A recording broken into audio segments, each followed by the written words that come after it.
On va commencer par donc des courts témoignages de 5 minutes, maximum. On va commencer par Françoise Benamou, présidente du Cercle des économistes et professeure d'économie à Nanterre. Françoise, je te laisse. Merci de m'avoir proposé de dire quelques mots à la fois au titre du Cercle des économistes et plus encore à titre amical. Alors, dans notre religion, et Dieu sait si je puis dire, que la judéité était importante pour Daniel, on ne met pas des fleurs sur les tombes, mais des petits cailloux. Et les interprétations foisonnent à propos de ces petits cailloux. Vous savez, on dit toujours que chez les Juifs, il y a autant d'interprétations des traditions que de Juifs. Alors moi, j'en propose une, c'est que ces petits cailloux, c'est un peu la métaphore des pierres avec lesquelles on bâtit des bâtiments.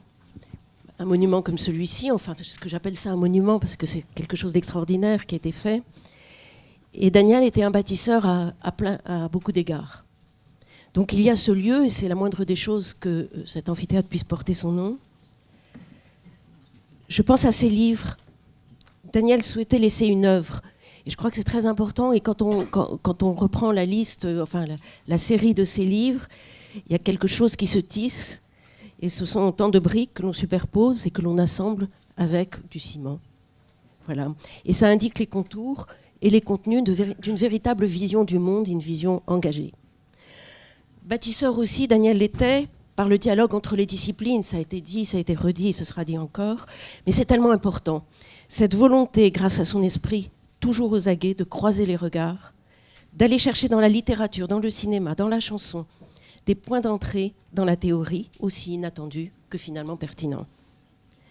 Bâtisseur encore, il a été de cette incroyable école d'économie qui rayonne au-delà de la France. Alors au Cercle des économistes, beaucoup, presque tous dirais-je, ont travaillé avec lui. Alors les plus vieux ont fait toutes sortes de travaux, d'autres ont été ses étudiants et ont écrit ensuite avec lui. Parmi peut-être les créateurs du Cercle, Christian de Boissieu me disait que pendant 6 ans, de 92 à 98, il passait avec lui 1 semaine par mois en Russie, c'est pas rien, hein, à l'instigation de la Commission européenne, afin de conseiller les entreprises puis les banques au sujet notamment des dettes interentreprises. Puis après, il y a eu d'autres thématiques qui se sont ajoutées. Et Daniel parlait toujours très vite, nous le savons tous. Et une anecdote revient souvent d'ailleurs. Daniel disait la fin des phrases de ses interlocuteurs. Alors, nombre d'entre nous l'ont côtoyé au CAE. Il fut un précieux, très précieux pourvoyeur d'idées, de réflexions. Pour ceux qui ensuite ont rejoint des cabinets ministériels ou celui du Premier ministre, ils étaient toujours heureux de rencontrer Daniel, c'était important, parce qu'ils savaient avec bienveillance, y compris lorsqu'ils ne partageaient pas les opinions politiques de son interlocuteur, apporter les éléments nécessaires à l'objectivation d'une mesure de politique publique. Quelqu'un, par exemple, comme Philippe Trainard, loin à l'autre bout du spectre politique, si je puis dire, me donnait récemment l'exemple de la question récurrente de l'incidence de la durée du chômage sur la rémunération future des individus. Alors le gouvernement avait une idée de nouvelle régulation du marché du travail et Daniel était arrivé avec une analyse qui comparait le système américain et le système français et ça avait permis d'éclairer la décision qui devait être prise. Alors cet enthousiasme pour un résultat de recherche inattendu, c'est un trait que le temps n'a jamais altéré chez Daniel. Je pense ici aux plus jeunes du Cercle, qui ont rejoint donc le Cercle des économistes et qui étaient parfois ses élèves ou simplement ils l'ont côtoyé ici, et qui parlaient toujours de lui avec une espèce d'enthousiasme qui était communicatif. Certains sont là, je ne vais pas parler pour eux, certains l'ont déjà fait d'ailleurs. Ils ont appris à aimer l'économie grâce à Daniel, et je dirais aussi tout simplement qu'ils aimaient Daniel. Alors Daniel était enfin un passeur, et si quelqu'un a su expliquer, Sandrine Trainard l'a dit tout à l'heure, au grand public et pas seulement à ses étudiants, des raisonnements économiques parfois abscons, c'est bien lui. Son talent de pédagogue est une leçon pour nous tous. Le Cercle des économistes se donne pour fonction, vous savez, d'apporter l'économie au grand public, et personne ne savait mieux le faire que Daniel. Alors, peu de temps avant son hospitalisation, Daniel était venu à un dîner que nous avions organisé et était aussi à ce dîner Bruno Patino qui préside Arte. Et puis quelques jours après, je rencontre Bruno Patino, et il me dit avec beaucoup de gourmandise, ben voilà, j'ai revu Daniel, et on a continué la conversation. Et je crois que c'était vraiment ça, Daniel, c'est-à-dire une conversation qui n'était jamais achevée, qu'on souhaitait poursuivre. C'est un peu ce que je ressens en vous parlant, et je voudrais finir par une note un peu plus personnelle.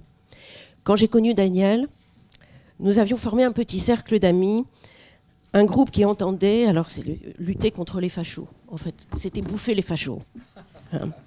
Daniel est resté tout au long de sa vie cet homme engagé, un homme de conviction. Et la première fois que Daniel et moi nous avons discuté, je crois que nous avions 20 ans, alors ça fait vraiment un bail, et la conversation, j'ai l'impression que la conversation ne s'est pas arrêtée avec son décès. Car Daniel, c'était quelqu'un de tellement vivant, virevoltant, qu'on a du mal à penser qu'il a rejoint, je voudrais paraphraser Verlaine, ce monde des voix si chères qui se sont tues.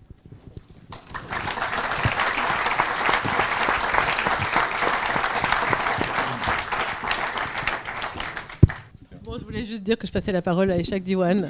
Merci, merci. Vieil ami de Daniel et avec qui il a entrepris son dernier projet. En fait. Ouais.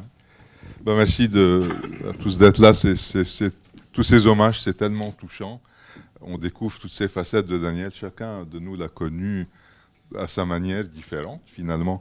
Et moi, j'ai eu du mal un peu à assembler quelques mots parce que il reste tellement vivant en face de moi, c'est difficile de parler de lui au passé. C'est un peu, Michel, comme pour toi, un frère aîné depuis que je le connais depuis longtemps. C'est une histoire d'une vie vraiment, et le compagnon de beaucoup d'aventures. Et j'évoquerai peut-être juste quelques-unes parce que, vu que je l'ai toujours connu à l'étranger, c'est souvent des côtés de lui que peut-être vous connaissez moins bien. Donc, mon premier, peut-être en 3 ou 4 stations, quoi. Mon premier souvenir de Daniel, c'était à la fin des années 80, à la Banque mondiale. Il venait passer des étés, il a passé 2 ou 3 étés au département de recherche. Le chef était Massoud Ahmed déjà, c'est un peu les mêmes personnes qui reviennent dans cette vie.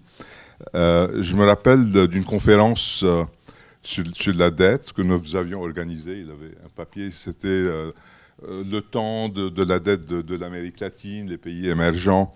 Il avait écrit un papier qui s'appelait comment faire face au surendettement, réduire les flux plutôt que les stocks. Donc déjà, vous voyez beaucoup d'originalité dans l'approche. Ça a apparu dans un bouquin que je viens de regarder de nouveau. Ça inclut tous ces gens qui sont devenus ses pairs à l'étranger. Sachs, Krugman, Easterly, Calvo, Portes, je crois, qui est là, Aiken Green, pour juste en citer quelques-uns. Et donc, en relisant son article, excusez-moi, j'ai trouvé intéressant, j'ai retrouvé plusieurs côtés de lui qui sont là, mais qui sont exprimés autrement. Il avait déjà vraiment les pieds sur terre, il sortait de son expérience bolivienne, et il avait vraiment envie de changer le monde. Il y a cet amour pour la formulation mathématique dans l'article, très précise. Il y a une imagination empirique, vraiment, c'est les premières régressions, les premiers modèles empiriques sur les déterminants du prix de la dette, sur l'influence de la dette sur la croissance. Il y aura des littératures foisonnantes plus tard là-dessus. Et puis il y a un attachement vraiment profond à une justice économique, je dirais pragmatique, qui refuse les solutions faciles, populistes, éliminer la dette. Vous voyez déjà, occupez-vous des flots plutôt que des stocks, quoi, de ce qui compte. Et donc cette attitude, ce rejet de la malhonnêteté du populisme facile déjà dans sa jeunesse, quoi. Ma deuxième image de lui, c'est 5 ans plus tard, au Caire, au lancement du Economic Research Forum.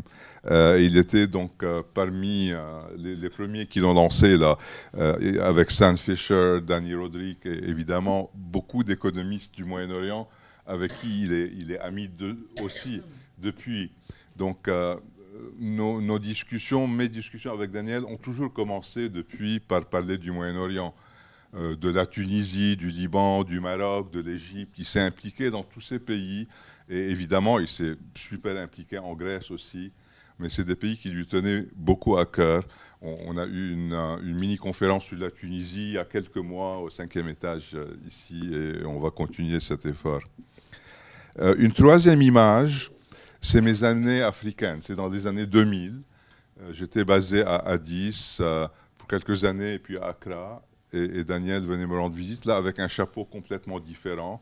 Peut-être un chapeau d'hasard, mais c'était l'époque PPTE, réduction de dette, stratégie de développement, et plus tard à Accra, comment on passe à un pays de revenu moyen, comment adapter les institutions.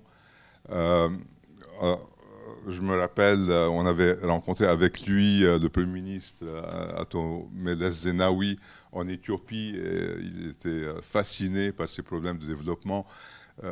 Revenir à un pays où on est à $100 par capita, et comment faire dans cette première phase de croissance.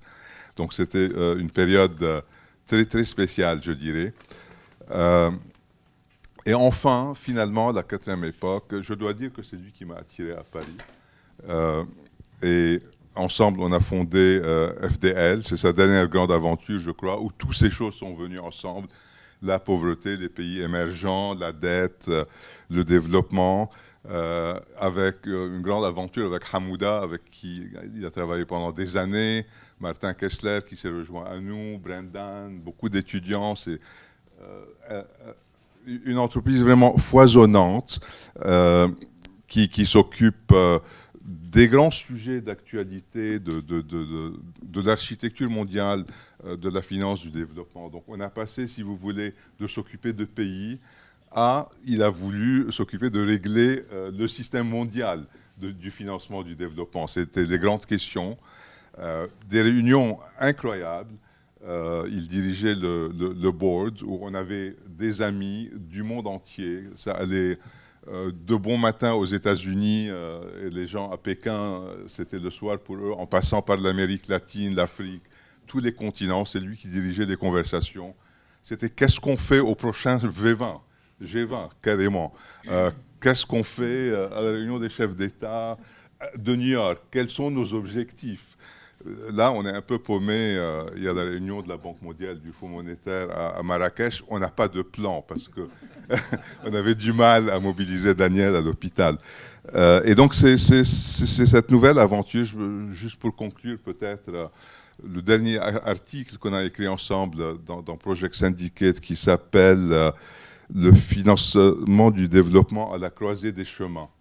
Et là, en gros, on regardait, et il regardait vraiment deux scénarios. Les pays surendettés, avec un monde qui va mal, où on pousse à mort pour une réduction de dette massive. Et bon, ils n'auront plus accès au marché, ils seront un peu l'otage des services publics, des organisations internationales, versus une autre stratégie où non, on fait des efforts pour grandir au-dessus de la dette, pour lever du financement, pour dépasser ce mauvais moment et faire repartir le développement après que le mauvais moment a passé. Alors vous devinez, c'est la deuxième stratégie qu'il choisissait, qu'il défendait dans l'article, l'ouverture au monde. C'était vraiment ça, je crois, son grand message, rester ouvert au monde.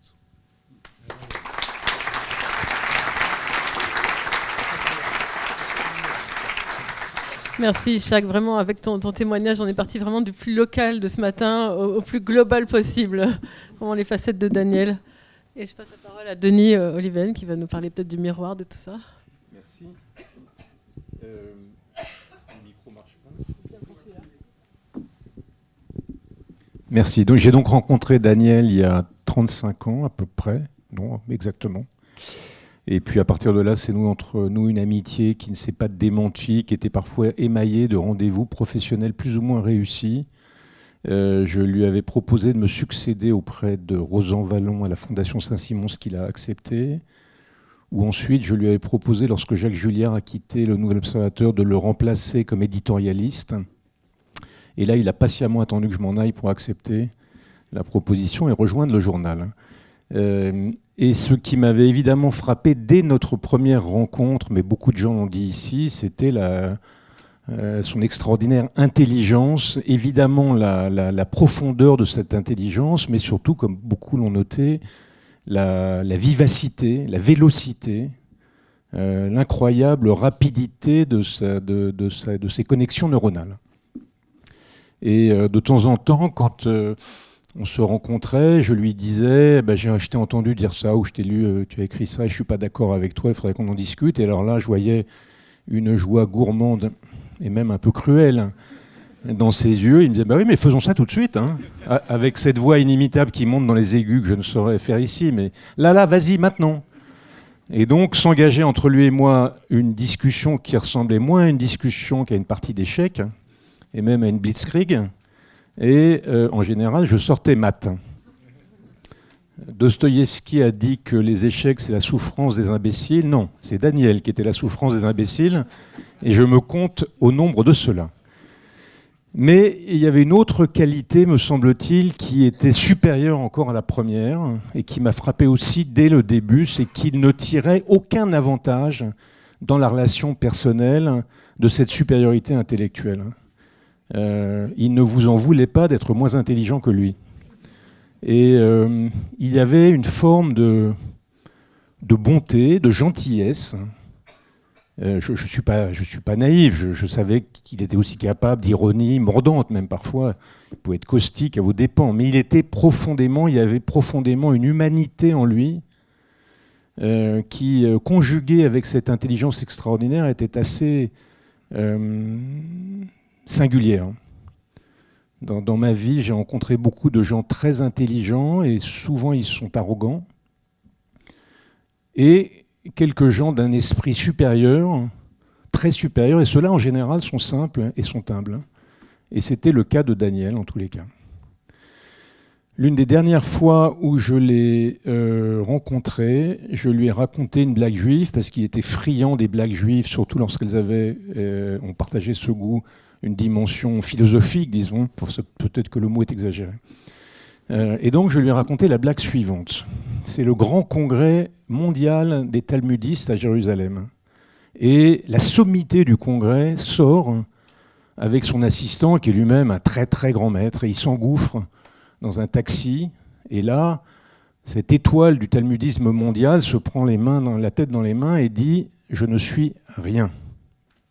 Et alors son assistant qui est à côté, lui-même très grand maître, lui dit « Mais si vous, très grand maître, vous n'êtes rien, moi je suis moins que rien ».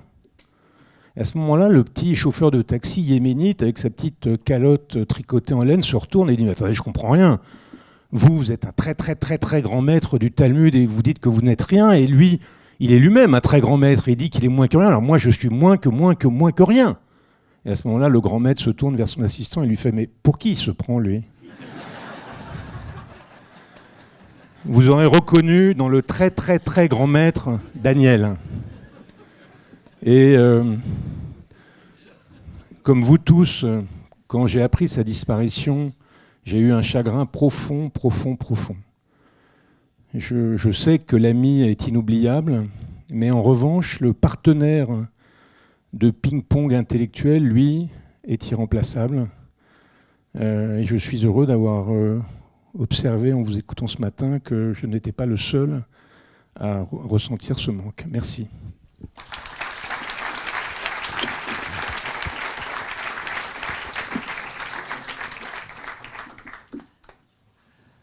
Donc en fait, on a un petit peu d'avance, c'est extraordinaire.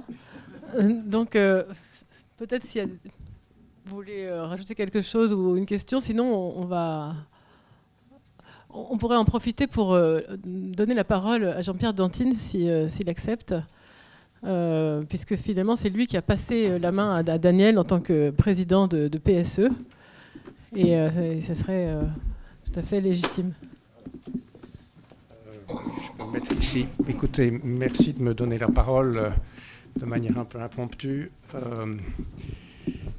Je connais moins Daniel que beaucoup d'entre vous, mais je suis un grand admirateur et j'ai été le bénéficiaire de sa générosité au moins à 2 épisodes de ma carrière. Le mot générosité n'a pas encore été prononcé aujourd'hui, mais je pense qu'il est entre les lignes. Je suis aussi peut-être un petit peu un outsider dans tout ceci. Je suis J'ai été président du conseil de cette école, mais je crois que j'ai été président précisément parce que j'étais un outsider, c'est-à-dire que je ne connaissais rien à la chose et que tout le monde qui y connaissait bien ne voulait pas prendre ce job. Alors, les deux épisodes dont je voudrais parler, le premier, je pense, sera quelque chose de nouveau pour la plupart d'entre vous. Le deuxième sera évident pour vous, mais peut-être pas pour moi. Il n'était pas pour moi. Premier épisode, c'est au début des années 80, je dirais, en Suisse. C'est-à-dire au début des années 80. Donc nous étions, Daniel et moi, très jeunes. Je pense que PSE n'existe pas. Le Delta, je pense, n'existait pas encore, mais ça, j'en suis pas certain. Le CPREMAP, je crois, existait au début des années 80, mais peut-être il avait une forme un peu différente. Et à ce moment-là, déjà, Daniel, qui était au début de sa carrière, a fait preuve de cet esprit entrepreneurial et rassembleur qui a déjà été souligné. Et il a, avec deux autres collègues, Charles Wiplos et Jacques Melitz, créé un séminaire de macroéconomie internationale, qui était une façon de rassembler les macroéconomistes parisiens, surtout, mais pas seulement, une fois par mois, parce qu'ils venaient d'un peu partout. Donc il n'y avait pas de séminaire en macroéconomie à l'époque. Imaginez la différence, le changement qu'il y a par rapport au contexte aujourd'hui. Et donc ils ont créé ce séminaire qui se réunissait une fois par mois. C'était en sport, on dirait c'était un double header, c'est-à-dire qu'il y avait chaque fois deux papiers qui étaient présentés et on discutait l'après-midi. Et puis on allait manger ensemble le soir chez Vageland, au boulevard Saint-Germain. Et effectivement, moi qui étais jeune prof à Lausanne, il m'invitait et donc je venais tous les mois à Paris pour cet après-midi d'entretien, d'échange extrêmement vif et extrêmement précieux pour quelqu'un d'un peu isolé comme moi. J'étais à l'université de Lausanne à l'époque. Le nom de l'université de Lausanne, c'est UNIL.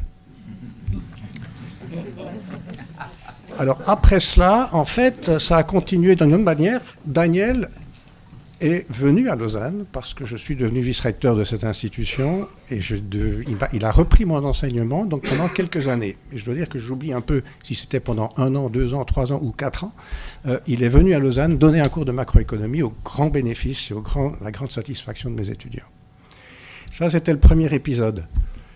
Le deuxième épisode, c'est 30 ans plus tard, quasiment, donc en 2015, quand je suis devenu, comme je le dis, en profitant d'un moment de faiblesse, je suis devenu président du Conseil de l'économie de Paris. Je ne savais pas où je mettais les pieds. Et là, j'ai eu un mentor. Et ce mentor, personne ne sera surpris, c'était évidemment Daniel. Daniel m'accueillait chaque fois que je venais à Paris, et puis il m'expliquait quels étaient les enjeux, quels étaient les obstacles, ce qui était important, et comment on allait avancer, faire le prochain pas. Et j'ai non seulement apprécié évidemment son aide, celle aussi de Pierre-Yves Joffard, qui est peut-être ici encore, mais enfin qui était directeur à l'époque, et j'ai vraiment bénéficié, j'avais besoin de ce pas de conduite, de cette étoile, ce qui, comme encore une fois, ce ne sera pas une surprise, je venais le voir, je frappais à sa porte, nous discutions de PSE et des problèmes qui se posaient, et puis bien sûr la conversation passait dans d'autres directions, sur la macroéconomie, la recherche, la politique économique et les problèmes du monde. Pour vous dire à quel point j'étais quand même un peu distant de Daniel, je ne s'était plus vu depuis 30 ans, je n'avais jamais entendu parler de Pauline, et moi qui suis suisse, je n'avais jamais parlé de Federer avec lui. Et puis, la fin de cet épisode, c'est quand j'ai décidé que les activités que j'avais à l'École polytechnique fédérale de Lausanne n'étaient plus tout à fait compatibles, en tout cas par rapport à mon cahier de charge de rester président. Nous avons eu un échange avec Jean-Michel Charpin, qui était le vice-président, et en disant, mais qui pourraient être les successeurs potentiels ? C'est toujours un moment difficile, quand vous assumez une fonction, de s'assurer que vous allez transmettre le flambeau de manière adéquate. Et on a bien sûr fait tout de suite, très rapidement, un petit classement des successeurs potentiels où Daniel était au sommet. Et voilà, tête de liste. Et bien sûr, la chose merveilleuse, le cadeau qu'il m'a fait, c'est d'abord d'accepter tout de suite. Alors, ce qu'en dit Jean-Olivier, c'est peut-être que ça tombait vraiment bien pour lui. Mais pour moi, c'était un cadeau incroyable de pouvoir dire, voilà, je vais quitter cette fonction sans sentiment de culpabilité parce que je donne les rênes à la personne qui est la mieux à même de les reprendre. Et non seulement il l'a accepté immédiatement, mais les quelques fois où je l'ai revu après, ça a été toujours lui qui exprimait un sentiment de gratitude vis-à-vis de moi. Et ça, c'est un cadeau que je n'oublierai jamais, qui ne fait que partie de tout ce que Daniel m'a donné. Mais c'est pour ça que je tenais vraiment à être avec vous aujourd'hui. Merci.